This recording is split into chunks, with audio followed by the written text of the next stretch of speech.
Jamais sans la grâce, une dévotion matinale proposée par l'Église évangélique de la grâce en collaboration avec l'Institut théologie de Cotonou.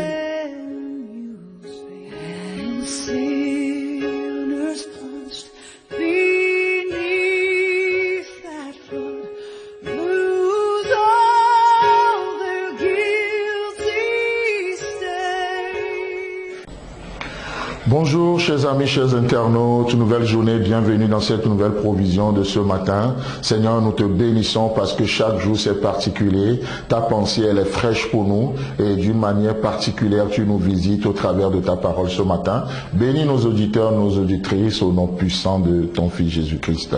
Amen. Alors nous continuons dans notre passage de Philippiens chapitre 1, le verset 6 que nous lisons depuis le lundi où il est écrit: je suis persuadé que celui qui a commencé en vous cette bonne œuvre la rendra parfaite pour le jour de Jésus-Christ. Amen, amen.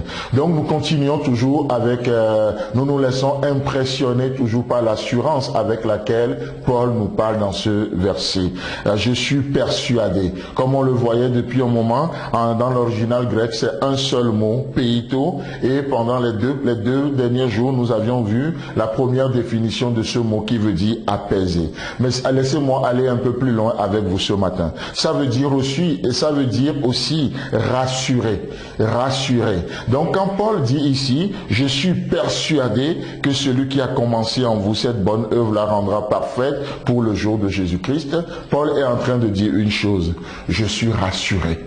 Je suis rassuré parce que quand je vois le standard, quand je vois la grandeur de cette œuvre, je dis comment est-ce que je peux arriver? Comment est-ce que je peux arriver à garder ma robe propre jusqu'au retour de Jésus-Christ? Mais lorsque je réalise que c'est lui qui a commencé cette bonne œuvre, c'est lui qui m'apprête, quelque part c'est lui qui me sanctifie, c'est lui qui prend soin de moi, c'est lui qui initie en vous, c'est lui qui nous rencontre, c'est lui qui vous nourrit.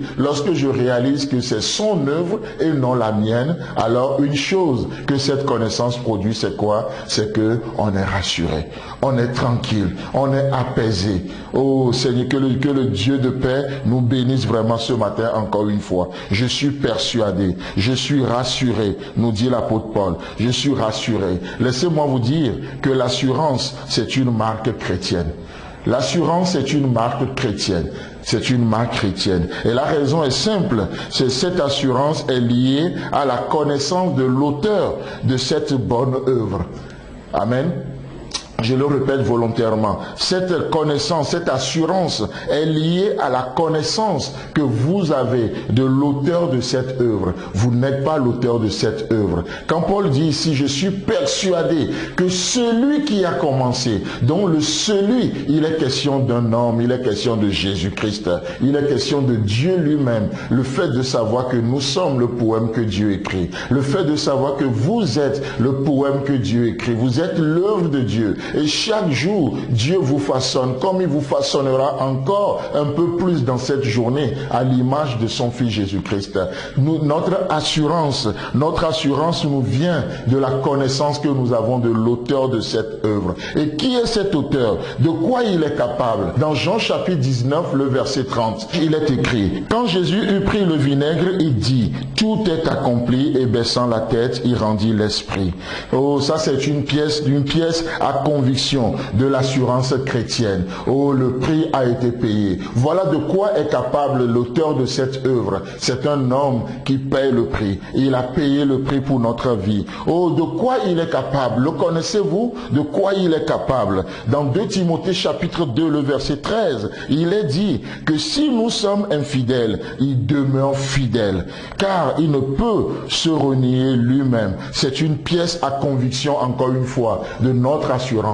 Chers amis, chers internautes, si nous parlons avec assurance, si nous osons marcher avec assurance, c'est avec raison, parce que nous connaissons celui qui agit en nous, nous connaissons celui qui fait l'œuvre en nous. Il a payé le prix à la croix, il est fidèle, et même si nous sommes infidèles, il demeure fidèle. De quoi est-il capable? Qui est-il? Dans Hébreux 13, le verset 5, il est dit, je ne te délaisserai point, et je ne t'abandonnerai point. Voilà qui il est, voilà de quoi il est capable. Dans Ésaïe 42, verset 16, il dit, oh, je ferai marcher les aveugles sur un chemin qu'ils ne connaissent pas, et je les conduirai par des sentiers qu'ils ignorent. Je changerai devant eux les ténèbres en lumière, les endroits tortueux en plaine. Voilà ce que je ferai, et je ne les abandonnerai point. Chers amis, chers internautes, nous avons et vous avez tout ce qu'il faut pour marcher aujourd'hui